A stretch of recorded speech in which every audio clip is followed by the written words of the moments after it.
Assalamualaikum warahmatullahi wabarakatuh. Perkenalkan, nama saya Hoiriatul Mika, NIM 8598122829, mahasiswi UPBJJUT Palembang, Salut Silampari, Pokjar, Lubuk Linggau Selatan 2. Di sini saya akan mempraktikkan 3 materi. Yang pertama, ciri-ciri makhluk hidup. Yang kedua, gerak pada tumbuhan. Dan yang ketiga, respirasi pada makhluk hidup. Selamat menyaksikan.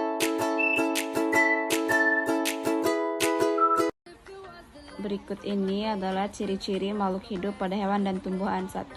Makhluk hidup seperti hewan dan tumbuhan memiliki ciri bergerak. 2. Hewan dan tumbuhan sama-sama memerlukan makanan. 3. Bernapas adalah ciri makhluk hidup yang dimiliki hewan dan tumbuhan. 4. Hewan dan tumbuhan dapat tumbuh dan berkembang. 5. Ciri makhluk hidup lainnya adalah berkembang biak. 6. Hewan dan tumbuhan peka terhadap rangsang. 7. Makhluk hidup memerlukan air dan mengeluarkan zat sisa. Jadi, baik hewan maupun tumbuhan sama-sama bisa bernapas ya guys. Namun, hewan menghirup oksigen dan mengeluarkan karbon dioksida, sedangkan tumbuhan menghirup karbon dioksida dan mengeluarkan oksigen saat fotosintesis. Selanjutnya adalah perbedaan mencolok yang ada pada cara memperoleh makanan.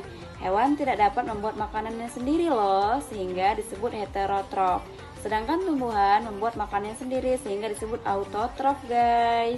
Assalamualaikum warahmatullahi wabarakatuh. Nama saya Hoiriatul Mika, NIM 8598122829. Membuktikan bahwa respirasi memerlukan udara atau oksigen.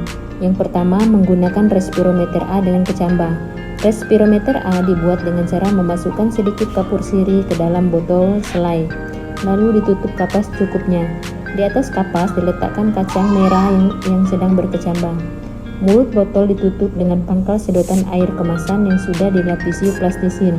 Kemudian sambungan antara plastisin, sedotan dan mulut botol diolesi vaselin agar kedap udara.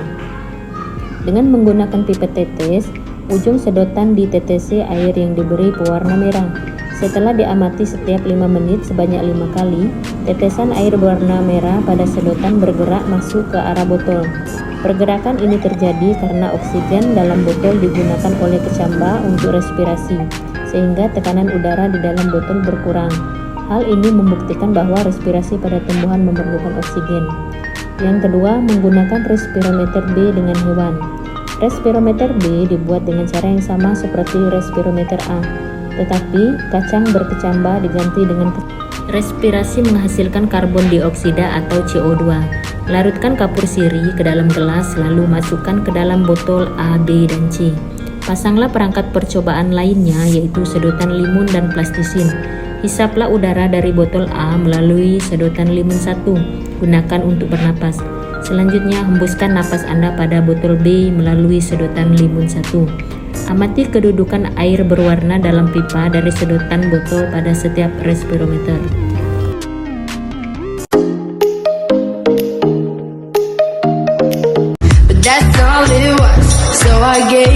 Simbiosis parasitisme adalah hubungan antara dua makhluk hidup berbeda jenis, di mana satu pihak diuntungkan sebagai parasit sedangkan pihak lain diuntungkan sebagai inang. Contohnya, kutu pada kucing, nyamuk, dan ulat pada daun. Dalam simbiosis parasitisme ini, kutu bertindak sebagai parasit yang bergantung sepenuhnya pada kucing sebagai inang, sedangkan kucing sebagai inang dialergikan akibat rasa gatal, diiritasi kulit, dan berisiko terkena penyakit. Simbiosis komensalisme adalah hubungan antara dua makhluk hidup berbeda jenis, di mana satu pihak diuntungkan sedangkan pihak lain tidak diuntungkan dan tidak dialergikan. Contohnya adalah sisik naga dan tumbuhan paku pada pohon. Dalam simbiosis komensalisme ini, sisik naga bertindak sebagai pihak yang diuntungkan karena mendapat keuntungan berupa tempat menempel dan sinar matahari untuk fotosintesis, sedangkan pohon tidak diuntungkan dan tidak dialergikan. Simbiosis mutualisme adalah hubungan antara dua makhluk hidup berbeda jenis, di mana kedua pihak sama-sama mendapatkan keuntungan. Contohnya, kupu-kupu dengan bunga, cacing dan tanah, semut pada daun cabai. Dalam simbiosis mutualisme ini, kupu-kupu mendapat keuntungan berupa nektar dari bunga sebagai sumber makanan dan energi untuk terbang. Bunga juga mendapatkan keuntungan karena saat kupu-kupu hinggap dan menghisap nektar terbuk, cahaya menempel di tubuh kupu-kupu terbawa ke bunga lain sehingga membantu proses penyerbukan.